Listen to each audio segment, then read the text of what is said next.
श्री राधे राधे।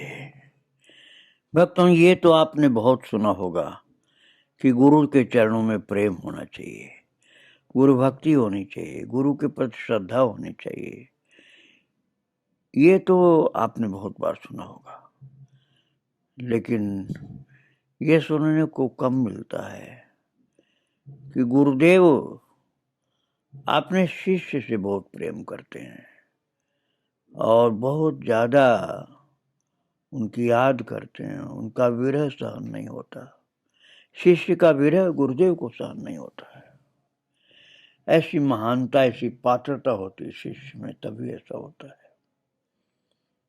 और चाहते तो गुरुदेव भी उनके संग रहना, लेकिन कहने में उनको संकोच लगता है। परम विरक्त वैरागी सन्यासी शिष्य श्री गौरांग ने गुरुदेव से विरक्त दीक्षा प्राप्त करके वृंदावन जाने का निश्चय कर लिया कृष्ण दर्शन के लिए। श्री गौरांग ने जीवों से श्री कृष्ण भजन की और उन सब के आशीर्वाद की भीख मांगकर तुरंत वृंदावन की ओर अर्थात पश्चिम दिशा की ओर दौड़ लगाई।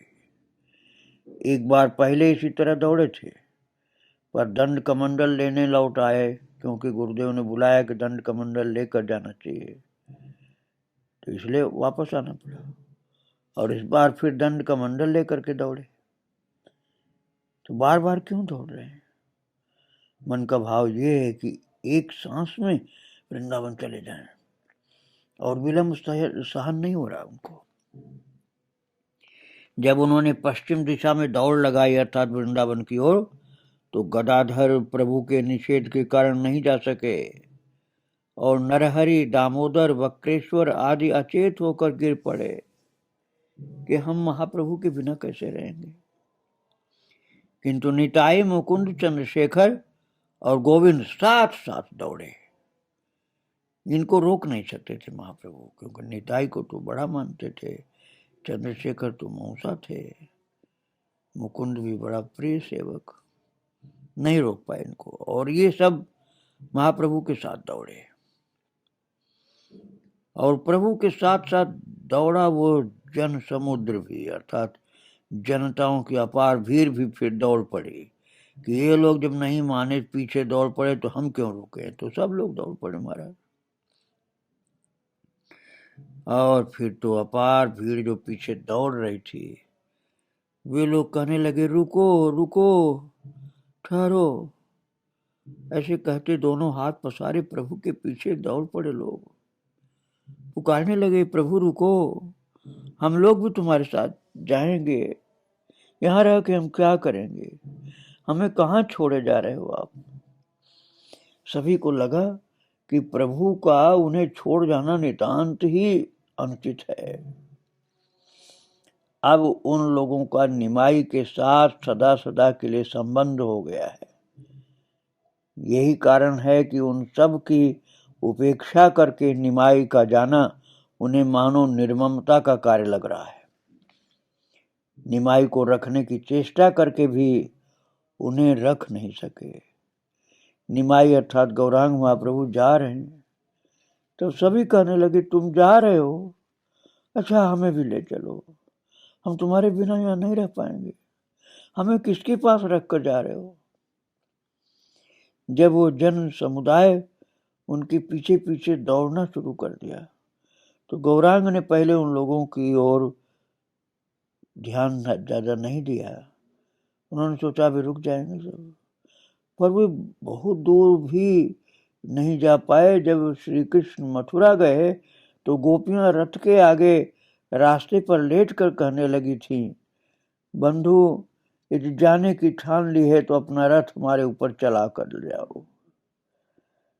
फलस्वरूप श्री कृष्ण रथ से उतरकर उन सबको सांत्वना देकर रथ का रास्ता साफ किया था। श्री गौरांग ने देखा कि उनके वृंदावन जाने का रास्ता लोगों ने बंद कर दिया। बहुत से दौड़ गए आगे, बोले, हमारे ऊपर चरण रखते हुए आप पार करें, हम रास्ता नहीं देंगे। उस भीड़ में होकर जाने का उपाय नहीं था। हजारों लोग उनका रास्ता रोके खड़े थे।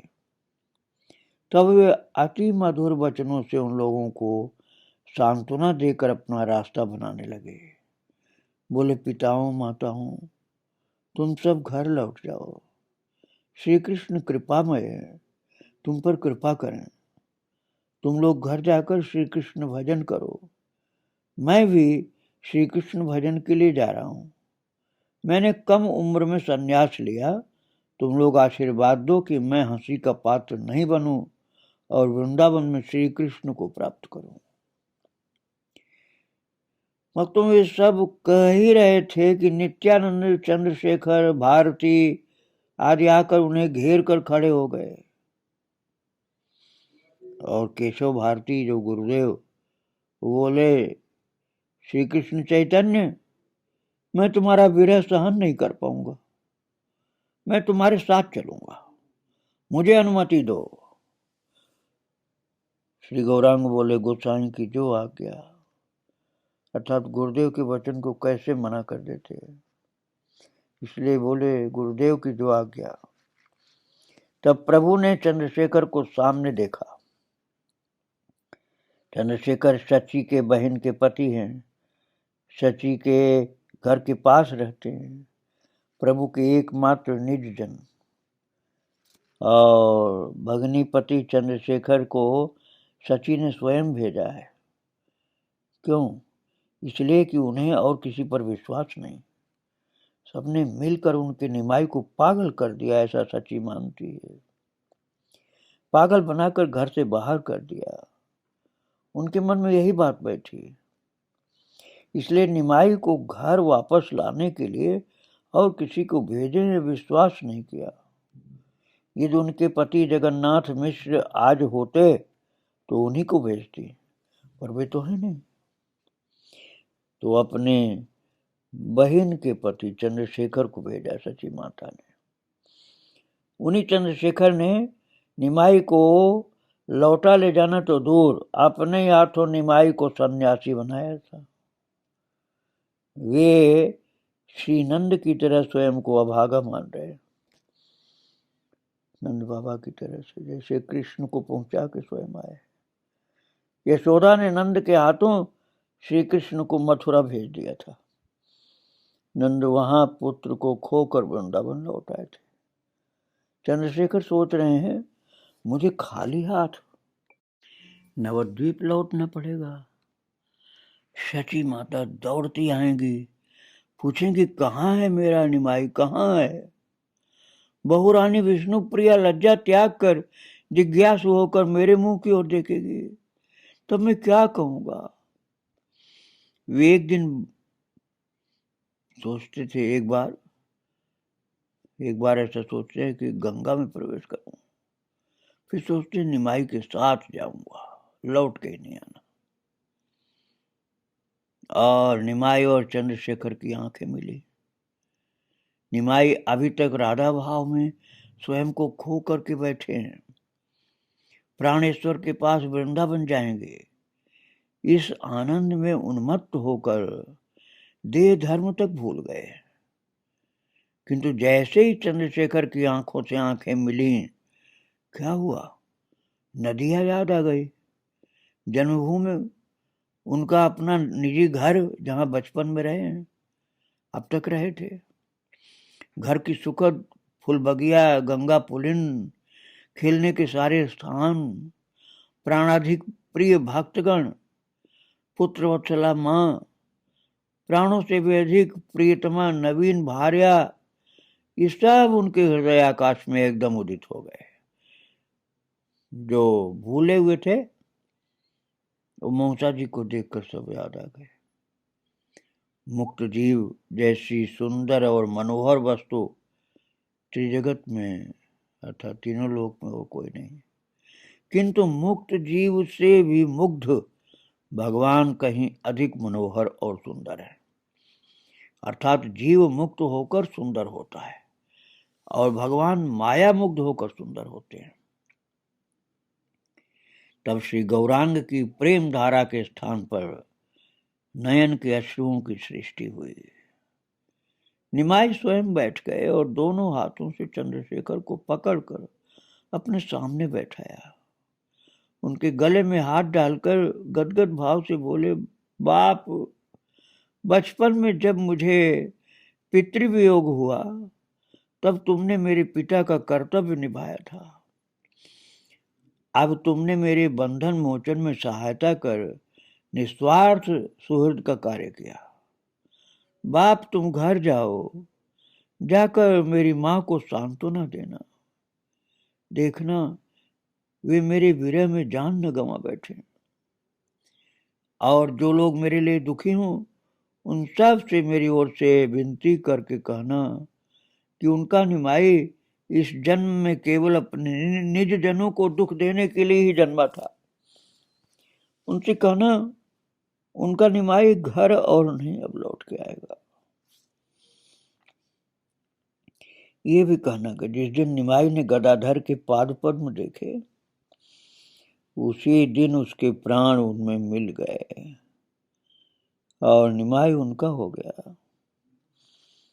अर्थात जब गया जी में प्रभु के चरणारविंद का दर्शन करके प्रेम विभोर हुए थे, तब से उन्हीं के हो गए वो।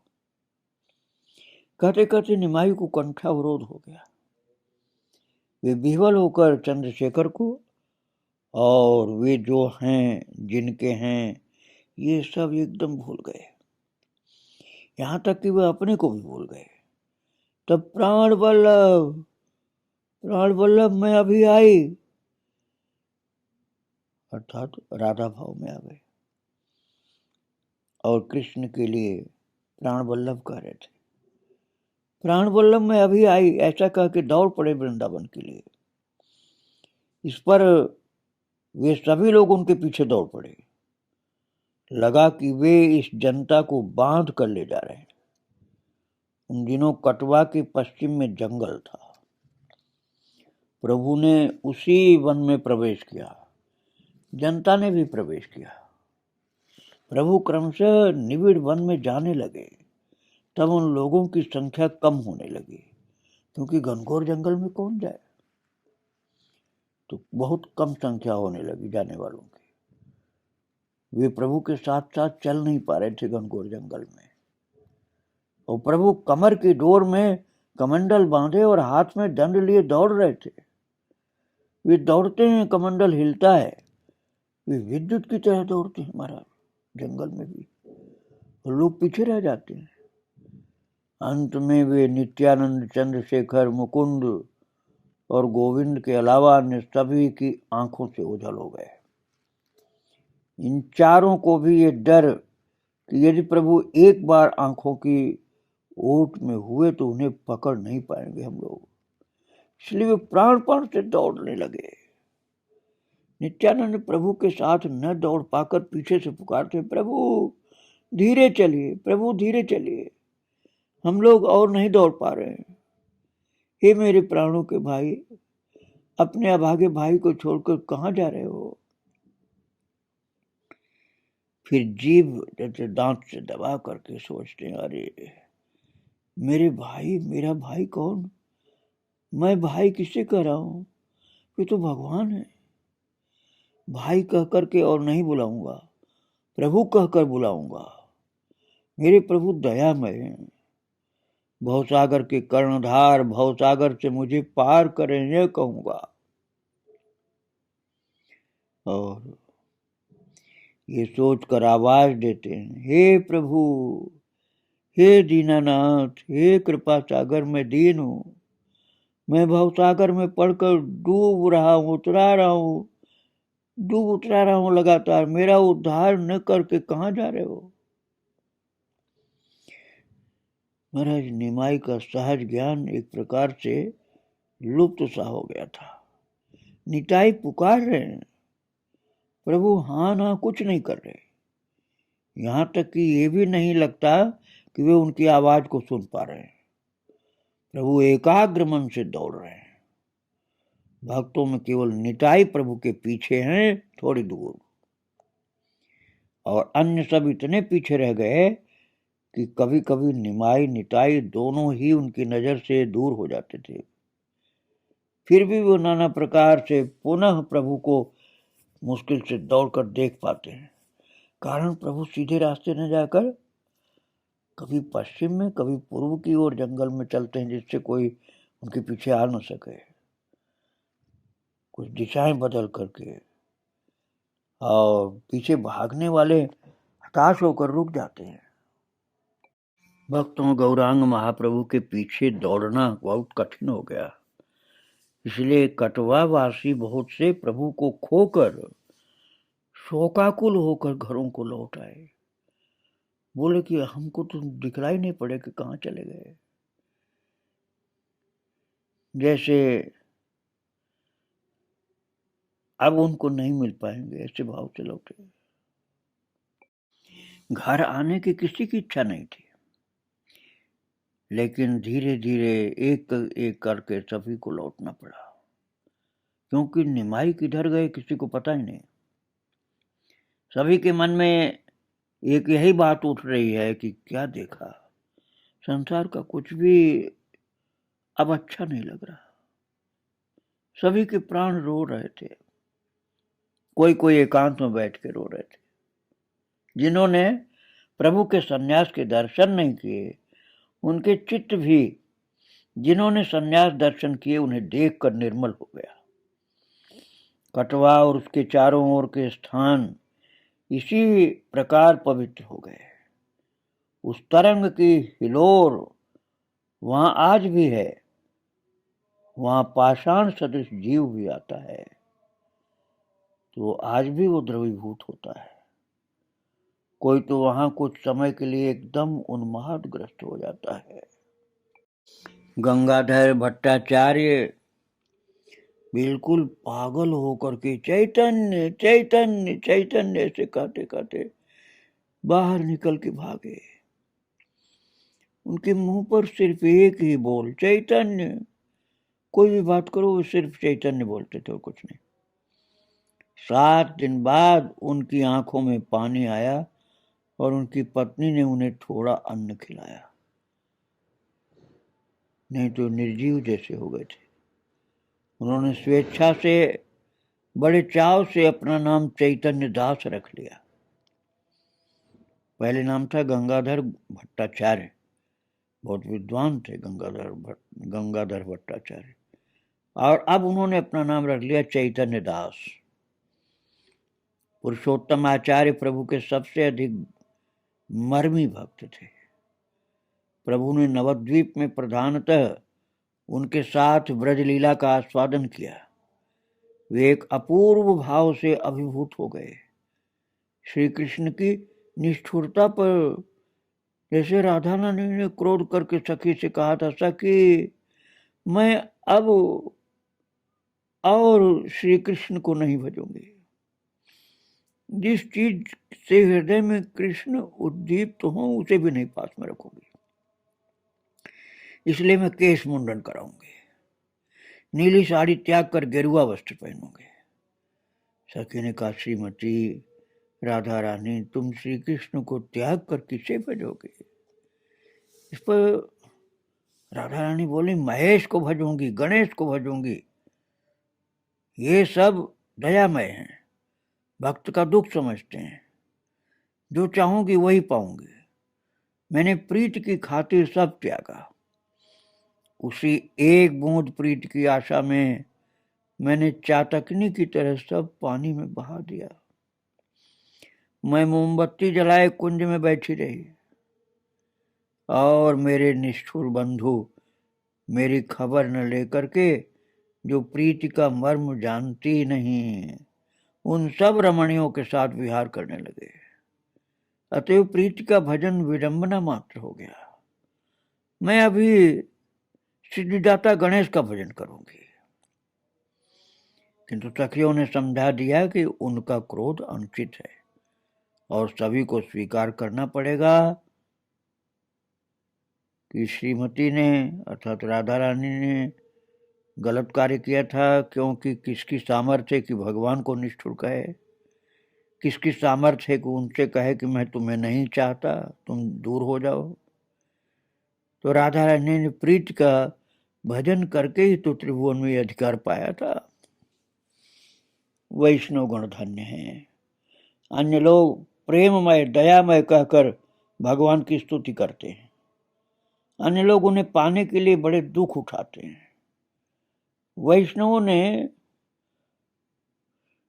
राधा रानी से उन्हें निष्ठुर निर्दय कहलवाया, उनके भीतर उनसे श्रीमती के चरण पकड़वाए और गोपियों की प्रीति के लिए उन्हें पागल बनाया। अन्य लोग भगवान को तलाशते घूमते हैं और वैष्णव गुण भगवान से विषन्न चित्त से राधा रानी की तलाश कराते हैं। भगवान क्रोध करेंगे, इस डर से अन्य लोगों के मुख सूख जाते हैं और वैष्णवों के भगवान इस डर से कि राधा रानी क्रोध करेंगी, उनके आगे हाथ जोड़े खड़े हो जाते हैं। प्रीति सर्वापेक्षा शक्तिधर वस्तु है,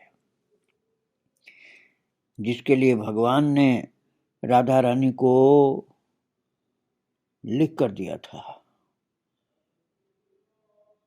ये श्री गौरांग ने भक्तों को दिखाया था जब उन्होंने नवद्वीप में मानदंड आस्वादन किया और कराया। उन्होंने कृष्णानंद आगमवागीश को श्री कृष्ण का दूत समझकर घर से भगा दिया था। और भक्तों, आपको याद ही होगा किस प्रकार से भगाया था। अब प्रभु के भक्त पुरुषोत्तम आचार्य दिखा रहे हैं कि राधा रानी का मान वास्तव में है, कोई कल्पना नहीं है। वास्तव में जीव अति प्रीति में भगवान पर क्रोध कर उन्हें त्याग सकता है। जब निमाई ने मुंडन कराया तो पुरुषोत्तम आचार्य ने सोचा कि ऐसे निर्दय प्रभु का भजन नहीं किया जाता है। जो जीव उद्धार के लिए अपने भक्तों के मर्म पर ऐसा आघात कर सकते हैं, बुद्धिमान लोगों को उन्हें अपने मन प्राण समर्पित नहीं करना चाहिए। ये सोचकर पुरुषोत्तम क्रोध करके जिस देश में निमाई की बात नहीं, जिस नगर के साधु भक्ति धर्म की स्वीकृति नहीं करते, उसी वाराणसी नगरी में द्रुतगत से जा पहुंचे। क्योंकि वाराणसी में उस समय भक्तों अद्वैत का बोलबाला था, इसलिए ज्ञान मार्ग को ही सब लोग स्वीकार करते थे। और गौरांग के विरोधी मत, अर्थात मैं ही वो हूं, मैं भगवान का दास हूं, ये मत है महाप्रभु का। और अद्वैत मत अर्थात मैं भी वही हूं, इस धर्म का आश्रय लेकर संन्यास ले लिया। उनका नाम हुआ स्वरूप दामोदर। तो इतना चिढ़ गए थे वो कि हमें छोड़कर चले गए। तो पुरुषोत्तम क्रोध करके जाकर के अद्वैत वेदांती सन्यासी हो गए। बाद में भक्तों फिर उनको समझ में आया कि जीव का एकमात्र जीवन है अपने प्रभु के लिए, प्रभु की भक्ति करना उसका कर्तव्य, ये समझ में आ गया उनके। तो इन्हीं पुरुषोत्तम ने, जो पुरुषोत्तम गौरांग से दूर जा करके अद्वैत सन्यासी हो गए थे काशी में, महाराज इन्हीं पुरुषोत्तम ने श्री गौरांग तत्व का, अर्थात श्री गौरांग राधा कृष्ण मिलित देह हैं, इस सिद्धांत का प्रचार किया। श्री गौरांग के प्रति जैसा अटल विश्वास उन्हें था, वैसा प्रभु के कोटि कोटि भक्तों में से भी और लोगों को मुश्किल से था। यही स्वरूप दामोदर सन्यासी हो गए थे, जो सर्वांतःकरण से जानते थे कि प्रभु ही पूर्ण ब्रह्म सनातन तथा सभी त्रिभुवन वासियों के कर्ता हैं।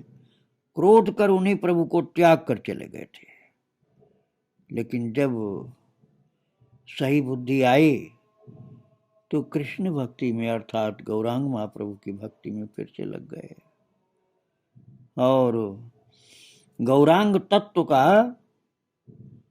उन्होंने प्रचार किया। अब उन्होंने जो प्रचार किया उसकी चर्चा तो मैं कल करूंगा। आज महाप्रभु को और उनके भक्तों को प्रणाम करके यहीं विराम दे रहा हूँ। श्री राधे राधे, जय जय श्री राधे श्याम, जय जय श्री सीताराम। वृंदावन बिहारी लाल की जय, राधा रानी की जय। श्री राधे राधे, जय जय।